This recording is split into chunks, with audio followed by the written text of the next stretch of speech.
নিজৰ speaking এবিলিটিটো improve কৰাৰ কাৰণে আমি ঘৰতে কেনেকৈ প্ৰেক্টিছ কৰিব পাৰোঁ। আমি যিকোনো ধৰণৰ বাক্য লৈ এইটো প্ৰেক্টিছ কৰিব পাৰোঁ। ফৰ এক্সাম্পল, তুমি ক'ত থাকা? Where do you live? মই অসমত থাকোঁ। I live in Assam. তুমি কি কৰা? What do you do? তুমি মোক চিনি পোৱানে? Do you know' me? মই আপোনাক চিনি নাপাওঁ। I don't know' U.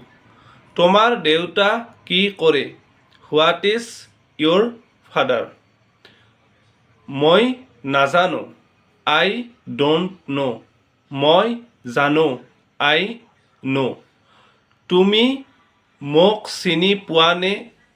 Do you know' me? মই আপোনাক চিনি নাপাওঁ।